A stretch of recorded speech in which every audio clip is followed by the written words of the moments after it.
Hello YouTube, this is Dr. Sola once more coming to you from Lagos, Nigeria. So I'm going on my 4th month in Nigeria. Usually I'm here for 2 weeks to 6 weeks, and on the 20th I would have been here for 4 months. So it's critical I have power. So on my last video that I did, quite a few comments came up. So I'll read some of them and then I'll respond to each one. So GOG, going off grid, I love you. You go AWPS renewable energy, they're very hard to catch fire. This is in reference to me saying, am I going to burn my house down? I agree, we've overcharged these batteries quite a few times, and the worst that happened is they swell up, but they didn't catch on fire. You also said it seems like you have leaf modules from different cars with different capacities, which is a bad mix, or it was a failing battery. Either way, those failing cells need to be replaced. The balancer will be working. The balancer won't last long working this hard all the time. A BMS will let you only use as much as the weakest cell. Anyway, looking forward to your findings. So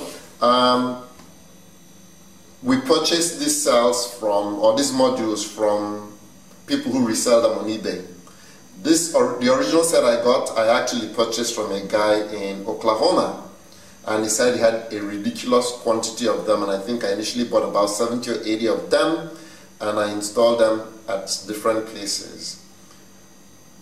We have different discharge rates, and I don't really know if they came from the same car or not. The last 2 cells, which were these that I replaced, were discharging a little differently from all the others once I went below 50 volts. So as long as I kept them 50 volts or higher, I didn't have the balance issues. But once I brought them below 50 volts, actually once I brought them below 49 volts, they started to go out of balance, and then the balancer will have to work over time. Leaf batteries are LiFePO4 non-combustible. No, they are not. And House of Ancients, thank you for commenting, and thank you for accepting my rejoinder that they are not LiFePO4 batteries. Another one, make yourself a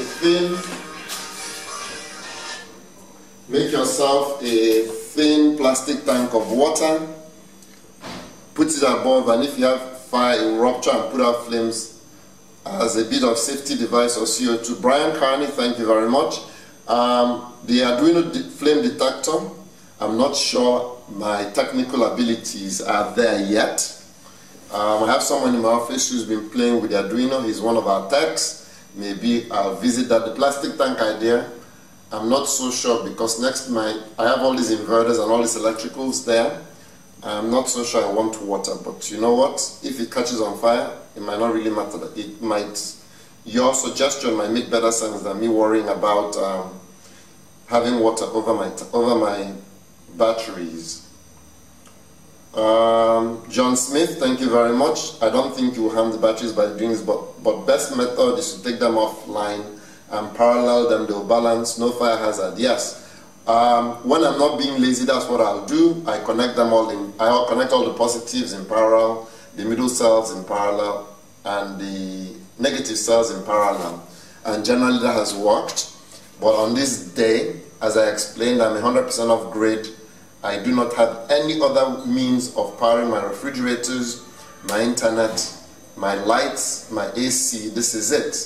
So I had to cheat, and that was what I did to cheat. Off-grid wannabe. It seemed, hey man, it's your house and battery. It seems you had the same problem 6 to 8 months ago. I went back and reviewed all my videos, and I did not see a similar problem from 6 or 8 months ago. But I appreciate you commenting. Thank you very, very much. What else? So that's it. So I've read some of them. I want to, however, go and show you what results we've had since. So if you look, I have disconnected. The balancers are no longer connected. They are gone. Well, that wasn't deliberate actually, but the balancers are no longer there. So I only have 1, 2, 3, 4, 5, 6 of them there, but they're not connected. They're unplugged. You can see they're unplugged. Now I am going to show you my test results since the last time I did a video, and you can tell me if I am successful or not.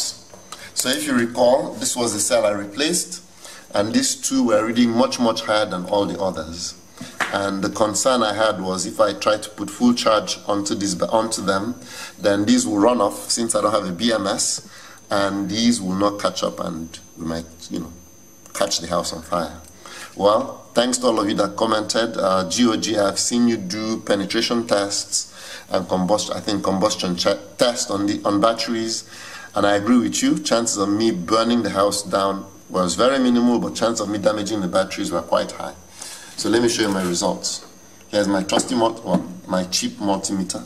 I think here's a light. Can you see that? Thank you. And these were the cells I replaced. So 381, 382, 381, 382, the one next to it, 383, 382, 382. So let me go all the way to the end here. So 382, 382. Could you show? Okay, so as you can see, I'll go to the one next to that. 382, 380, 382, 380, 380, 379, 380, 380, 381, 380, 381, 379, 380, 379, 380. So you get the general idea. They're pretty much balanced. So I'm pretty psyched. I am going to get a BMS. The reason why we're not running a BMS on this was when we connected the BMS, the BMV. Sorry, this device, the Victron battery monitor, was not allowing the BMS to work. So it would shut the BMS down, and we couldn't get it to do what it wanted it to do.